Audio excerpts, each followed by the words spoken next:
There's this really cool dude, okay? He's standing around being all chill, like cool dudes are known to do sometimes.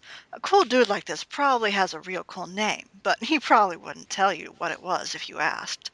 He'd be way too busy for that, busy being totally sweet. But you could always try to guess his name.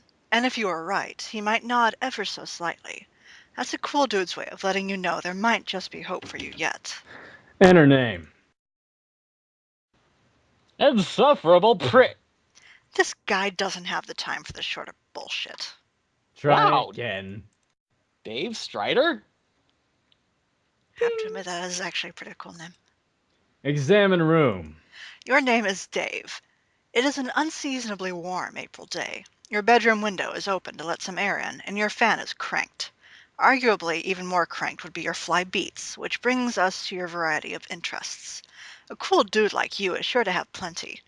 You have a penchant for spinning out unbelievably ill jams with your turntables and mixing gear. You like to rave about bands no one's ever heard of but you. You collect weird dead things preserved in various ways. You are an amateur photographer and operate your own makeshift darkroom. You maintain a number of ironically humorous blogs, websites, and social networking profiles. And if the inspiration strikes, you won't hesitate to drop some fat rhymes on a mofo and represent. What will you do? Quickly retrieve arms from cinder blocks. Nah, Get the damn beta and save your friend's life. this notion strikes you as nonsensical. You can't imagine how a video game could save someone's life, and in any case, you're quite sure no one you know is in any danger. Anyway, these are your copies of the beta you received in the mail recently. You've labeled them with your name in bold red print to distinguish them from your bro's copies, who labeled his in kind. Neither of you really gives a shit about this game or has any intention of playing it, but you'll be damned if you let that get in the way of your campaign of one-upsmanship. Bleed like a goat and piss on the turntable. You would never consider allowing any fluid even remotely resembling urine to touch your beloved turntables. That would risk breaking them, and a world without the gift of your godly science just doesn't sound like a place you want any part of. While you're at it, you might as well wipe out human civilization with a meteor or something ridiculous like that, which will probably never happen. That sort of thing only happens in stupid idiot movies for stupid idiots. You will, however, contemplate bleeding like a goat for ironically humorous purposes at a later date. Examine closet. This is your closet. This is where you keep a lot of your crap, like that box and that bottle of... What is that? Is that... Check the blue box. This is the package that your friend John Egbert sent you for your 13th birthday a little while ago. It now contains nothing except a note and a certificate of authenticity vouching for the genuine Hollywood memorabilia which the box originally contained, and which you are now wearing to be ironic, but also to be incredibly cool in a way that's somehow intangibly related to the ironic nature of the accessory. You find it sort of exasperating to explain these subtleties to people. The box also included a signed picture of Ben Stiller, which now proudly hangs above your closet. Proudly and ironically. Take box. You captcha the box through your hash map fetch modus. Your modus's current hash function resolves the index by valuing each consonant at 2 and each vowel at 1. The total is divided by your number of cards, and the remainder is the index. Box equals 2 plus 1 plus 2 plus equals 5. 5 divided by 10 equals 5. The box is captcha in card 5. Examine jar of unknown yellow substance in closet. Oh, hell yes. It is an unopened container of apple juice. You thought you were all out. This is like fucking Christmas up in here. This is so great. You gotta tell John about this immediately. He'll be so excited. Take juice. You capture the juice into card 7. I'm not doing all that shit. Access Pester Chum and Pester John. In addition to letting your buddy know about this outstanding juice windfall, you figure you'll wish him a happy birthday while you're at it. In your own cool, sort of roundabout way, of course. Good thing you looked at that box he sent you, or you might have forgotten. You also might as well ask him about that beta. The kid's been harping about it for weeks. It'd be cool if it came on his birthday. He'd be one happy camper.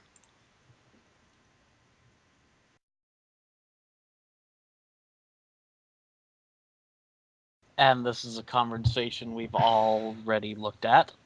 Should we do it again, or should we skip it? I don't know. What do you think, Cassie? I'm cool with either one. What the fuck are you asking me for? We'll skip. Go online and view sites indicative of your interests. You open the Hephaestus web browser and direct it to your ironically maintained blog, where you post monthly satirical reviews of Game Bro magazine. Your latest post is a review of the March issue, which we will not look at because that is dumb. You've been meaning to write a review for the latest issue, too, but you've been sort of dogging it. Something about the game they're reviewing just doesn't strike you as right for satirical purposes. In a new tab, you open another one of your sites, a webcomic ironically maintained through a satirical cipher vaguely similar to that of your blog. It's called Sweet Bro and Hella Jeff. You have legions of devoted fans, most of whom are totally convinced of your creative persona's sincerity, which is just how you like it. Check the latest page of the Midnight Crew. You figure as long as you're chilling at your computer, you might as well see how that new MSPA store is going. You haven't looked at it in a while. Midnight Crew. You are members of a sinister gang called the Midnight Crew. Your nefarious plots are serpentine in complexity, your schemes convoluted. You are planning a heist in your underground hideout. What will you do? Use Occam's razor on plans and schemes. Spade Slick uses Occam's razor to carve a circular hole into the heist plans, freeing it from the knife.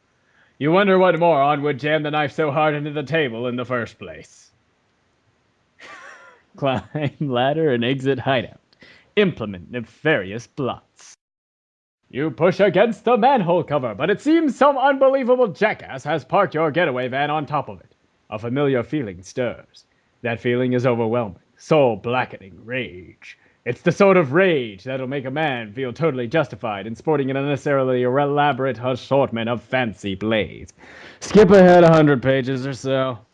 You don't remember where you last left off, so you jump way ahead. You always forget to save your place in the story. Everyone's smacking each other. Yes, thank you. It looks like tempers have become short in this pressure cooker already. You speculate that the tipping point may have been an ill-advised notion for a game of 52 pickup. Save your place, read it later. Even though the adventure began recently, it's already over 3,000 pages long. You just don't have time for this bullshit. You'll catch up on it later. Besides, it looks like someone's pestering you. You're pretty sure you know who it is. Answer, chum.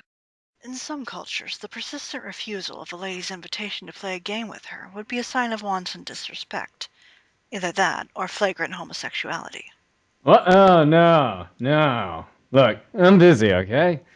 I got a lot of shit on my plate. I'm sort of a big deal, okay? I know. Sometimes I wonder how you are ever allowed to pay for meals in restaurants. It must be hard to keep a low profile when you're always overhearing odd voices whisper, "It's that guy who has a blog."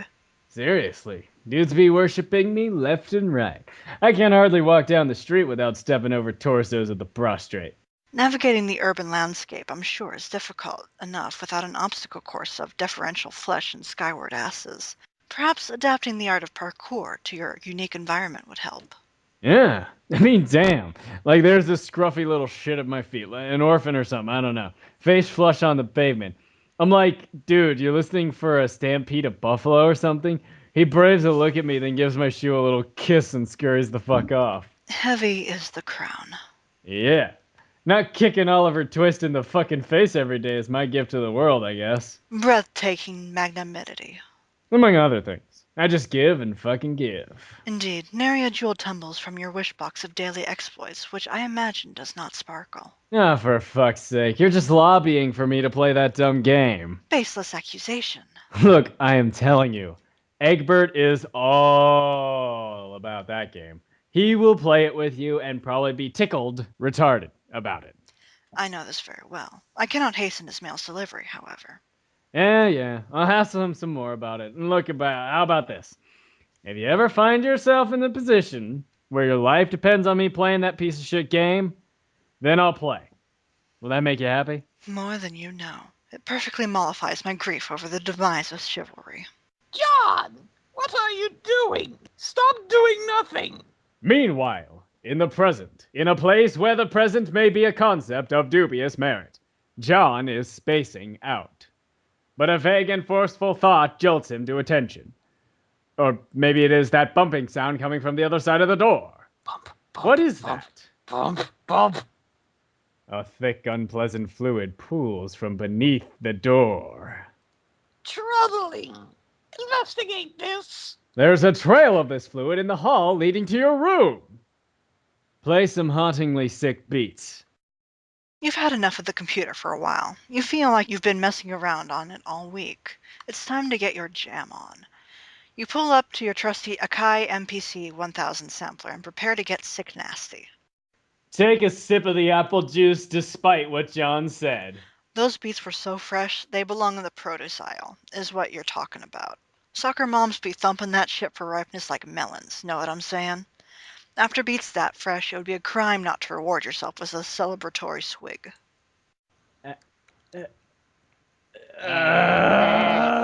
Tinkle, tinkle, tinkle, tinkle. You can't do it. John's got you all twisted up inside now. All you can think about is Mandel's gross monster piss. Damn you, Egbert.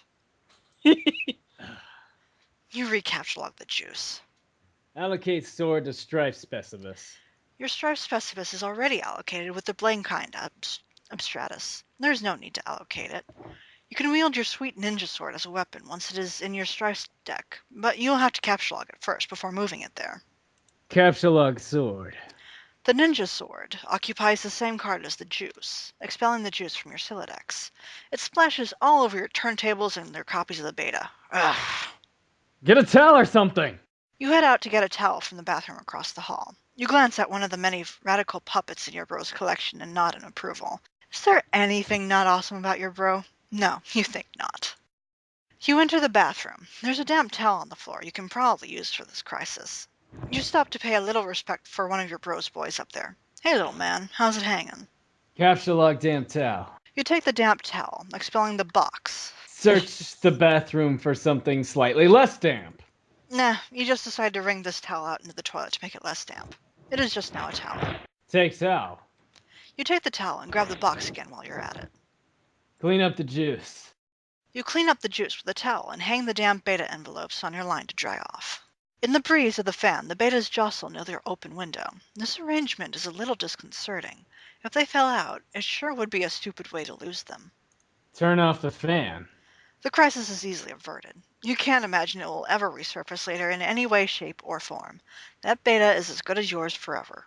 You should probably go pester Egbert again. You wonder if he found the beta yet. You also might chat about your respective Siladices and fetch modi, if the topic happens to come up. You wonder if he is anywhere near as smooth with his Siladex as you are. Probably not. It's probably not even humanly possible. Caw, caw, caw. Suddenly, a rambunctious crow flies in the open window and snatches the beta, possibly to make a nest with, or maybe just for the sake of being a brainless, feathery asshole. You yell at the bird. Asshole, caw. God damn it! Stop! You accidentally launch your ninja sword. Everything goes flying out the window, dead bird and all. No one can ever know about this. Look out window. Yeah, you can kiss all that stuff goodbye. You feel sorry for the bird, but at least you never planned on ever using that beta ever. Anyway, now that the bit of ugliness is behind you, you guess you can look forward to several more hours of messing around in your room. Whoa, wait, what? You prepare to descend the stairs to your living room. You are standing eye to eye with a familiar foe. A 20-foot tall granite statue of the mighty wizard, Zazerpan the Learned. Your mother had him installed through a hole in the roof with a heavy-duty crane. Just look at that mystical gaze. To peer into those aloof glassy eyes is to arrest the curiosity of any mortal. To behold the wisdom concealed in the furrows of that vulnerable face is to know the ceaseless joys of the wonderment itself. Any man so fortunate as to catch askance his merry twinkle or twitch of a whisker shall surely have all his dreams fulfilled. You find this grisly abomination utterly detestable. Psychoanalyze mother's love of wizards. There is nothing to psychoanalyze. Your mother clearly has no real affinity for these damnable things. She only collects them to spite you. If anything, she finds them even more repellent than you do. She's just a committed woman. Go downstairs to the kitchen back door.